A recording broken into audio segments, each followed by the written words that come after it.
লিবিয়ার পূর্বাঞ্চলে ভূমধ্যসাগর উপকূলে ব্রেগার পশ্চিমে আল আকিলা এলাকা থেকে অন্তত ২০ জনের বিকৃত মরদেহ উদ্ধার করা হয়েছে। নিহতরা সবাই বাংলাদেশের নাগরিক বলে ধারণা করছে লিবিয়ার রেড ক্রিসেন্ট কর্তৃপক্ষ। শনিবার রাতে এক বিজ্ঞপ্তিতে তথ্য নিশ্চিত করেছে পররাষ্ট্র মন্ত্রণালয়।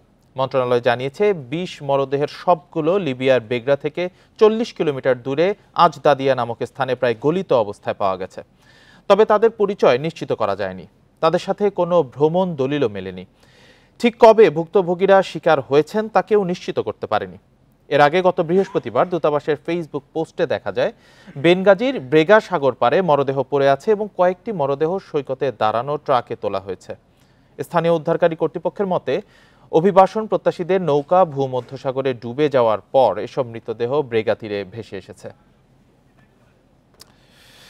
এ নিয়ে আলোচনা করতে রাজধানী নিকতন থেকে আমাদের সঙ্গে যোগ দিয়েছেন ব্রাকের অভিবাসন কর্মসূচির প্রধান শরীফুল হাসান।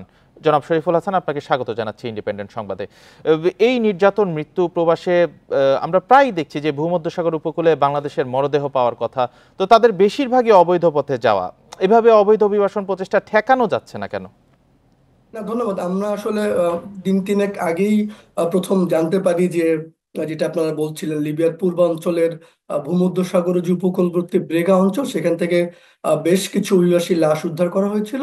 তো সেগুলো নিশ্চিত হওয়া যাচ্ছিল না যে ঠিক কাদের লাশ, কিন্তু চেহারা এবং সবকিছু দেখে মনে করা হচ্ছিল তারা বাংলাদেশিটা হতে পারেন। এবং আসলে আমাদের লিবিয়ার বাংলাদেশ দূতাবাস এবং পররাষ্ট্র মন্ত্রণালয় নিশ্চিত হয়েছে যে তারা বাংলাদেশি। কিন্তু এই ঘটনা যে আপনি এইবারই প্রথম তা নয়। আমার বলি যে মানে যেই দেশগুলো থেকে আপনি শুনলে অবাক হবেন, ভূমধ্যসাগর পাড়ি দিয়ে ইউরোপে ঢোকার শীর্ষ যে দেশগুলো, সেই তালিকায় বাংলাদেশ এই মুহূর্তে সারা পৃথিবীর মধ্যে প্রথম। আপনি ভাবেন কোথায় লিবিয়া আর কোথায় বাংলাদেশ, কিন্তু যেই দেশগুলো থেকে সবচেয়ে বেশি ভাবে ইউরোপে ঢোকার চেষ্টা করে, বাংলাদেশ সেই তালিকা প্রথম। গত 10 বছর ধরে প্রায় বাংলাদেশ প্রথম বা দ্বিতীয় বা তৃতীয় আছে। আমরা ইউরোপের সাথে যে ক্লোজলি কাজ করি, ইউরোপের বর্ডার এজেন্সি ফ্রন্টেক্স, ইউরোপ থেকে যারা আসে, এর মাত্র দুদিন আগে ইউরোপের একটা টিম ঘুরে গেলেন, এই বিষয়গুলো আমরা আলোচনা করেছি। এবং আমরা দেখি যে বাংলাদেশের সাথে অন্য দেশগুলো যদি রয়েছে, আপনি দেখেন সুদান, সিরিয়া, আফগানিস্তান, যে দেশগুলো যুদ্ধ বিধ্বস্ত, কিন্তু তাদের সঙ্গে সঙ্গে আজকে বাংলাদেশ এইরকম যেতে চায়। কারণ হচ্ছে সে ভাবে আমি যে কোনো মূল্যে ইউরোপে গেলেই আমার জীবন বদলে যাবে, আমি অনেক আয় করবো। মূলত বাংলাদেশের তিনটি অঞ্চলের লোক যায়। একটিকে আমরা বলি সবচেয়ে ঝুঁকিপূর্ণ, মাদারীপুর, শরীয়তপুর, গোপালগঞ্জ অংশ। আরেকটা হচ্ছে সিলেট অঞ্চল, এবং আরেকটা হচ্ছে ঢাকার আশপাশের অঞ্চলগুলো, ভৈরব, ব্রাহ্মণবাড়িয়া অংশ। এবং আমাদের পর্যবেক্ষণ বলে প্রতি বছর যত লোক মারা যায় এইভাবে ভূমধ্যসাগর পাড়ি দিয়ে, প্রায় 20-25 হাজার মানুষ গত 10 বছর শুধু প্রাণ হারিয়েছে। আপনার 10 থেকে 15-20 লাখ লোক এভাবে ঢুকতে গিয়ে অ্যারেস্ট হয়েছে। এবং এর মধ্যে একটা, যারা প্রতি বছর মারা যায় তার মধ্যে গড়ে অন্তত পক্ষে সব আছে বাংলাদেশি থাকে বলে আমাদের পর্যবেক্ষণ। এবং আমি বলবো এটা আমাদের জন্য আসলে কিছু কিছু ঘটনা খুবই লজ্জার, অপমানের, আশঙ্কার, যে বাংলাদেশ কেন সারা পৃথিবীর মধ্যে প্রথম থাকবে যারা এইভাবে দেশ ছাড়তে চায় সাগর পাড়ি দিয়ে গেমের নামে করে। আমি বলবো এটা একটা ভয়াবহ ঘটনা। আপনি প্রশ্ন করছেন কেন ঠেকাতে পারছি না, ঠেকাতে পারছি না, প্রথম কারণ হচ্ছে আমাদের লোকজন মরিয়া। তারা ভাবে আমি যে কোনো মূল্যে চলে যাব, তার পরিবার স্বজন তারা কিন্তু জানে যখন তারা খুব ভয়াবহ বিপদে পড়ে তখনই আমাদেরকে জানায়। আমি মনে করি প্রথমত এই অঞ্চলগুলোর মানুষদের সচেতন হবে।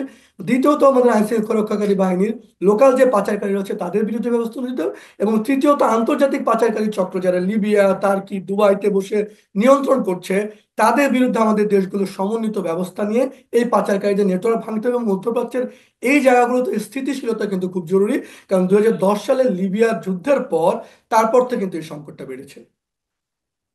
আচ্ছা, যাদের মরদেহ পাওয়া গেছে তাদের পরিচয় শনাক্ত হওয়া বা স্বজনদের কাছে হস্তান্তর করার প্রক্রিয়াটি কিভাবে হবে?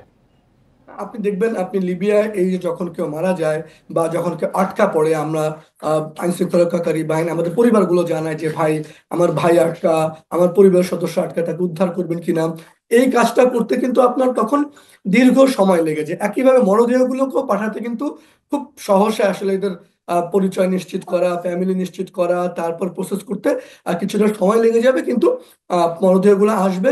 কিন্তু আমরা এই যে এত মরদেহ জায়গা, এমন কোনো মাস নেই, সপ্তাহ নেই, বছর নেই যেখানে আপনারা গণমাধ্যম আমরা এ ধরনের ঘটনা ঘটাতে দেখছি না। কিন্তু দুঃখজনক হলো এত মৃত্যুর পর তারা এই মাদারীপুর, শরীয়তপুর বা সিলেট, তারা এটাকে স্বপ্নযাত্রা মনে করে। আমরা বলি এটা স্বপ্নযাত্রা না, এটা মৃত্যুযাত্রা। এটা বলছিলেন যে প্রধান কারণ যে ওই অঞ্চলের মানুষ অনেক মরিয়া, যাওয়ার জন্য। তো সেক্ষেত্রে কিন্তু যারা নিশ্চয়ই একটা বড় চক্র এর পেছনে কাজ করে, সেই চক্রের কতজনকে আসলে আইনের আওতায় আনা যায় বা শাস্তি দেওয়া যায়, এ বিষয়ে কি কোনো পরিসংখ্যান আছে? না, এইটা আরেকটি ঘটনা বলেন। মূলত আপনার আহ করোনা কালে আমরা প্রথম যখন লিবে একজন এরকম পাচারের সময় 26 জন বাংলাদেশিকে একসাথে ব্রাশ ফায়ার করে গুলি করে মারা হলো, তখন কিন্তু আপনি আমাদের আইন শৃঙ্খলা রক্ষা বাহিনী খুব তৎপর হলো। এবং তারপর আমরা বিচ্ছিন্নভাবে যখন এই যে মারা যাবে এরকম ঘটনা পর আপনি দেখবেন আইন শৃঙ্খলা রক্ষাকারী বাহিনী বিচ্ছিন্নভাবে কিছুদিন তৎপর, তারপর আবার স্বাভাবিক হয়ে যায়। আমরা অনেক দিনের ধরে বলছি এখানে অনেকগুলো আইন শৃঙ্খলা রক্ষা বাহিনী বিভিন্ন এজেন্সি কাজ করে, সবাই মিলে সমন্বিতভাবে যদি কাজ করা যেত, ডেটা শেয়ারিং, তথ্য পাচার কারা করছে, কারণ লোকাল যে দালালদেরকে আপনি ধরেন তারা কিন্তু রিপ্লেসেবল, তাদেরকে আপনি ধরেন আবার সে জায়গায় অন্য কেউ আসে। সেজন্য এখানে আসলে মূল হোতা কারা কারা তাদের ধরাটা খুবই জরুরি। এবং পাশাপাশি আমি আবারও বলবো যে একটা বড় ব্যর্থতা এর পেছনে। জি, আপনার বক্তব্য পরিষ্কার। শরীফুল হাসান, আপনাকে অসংখ্য ধন্যবাদ আমাদের সাথে যুক্ত হওয়ার জন্য।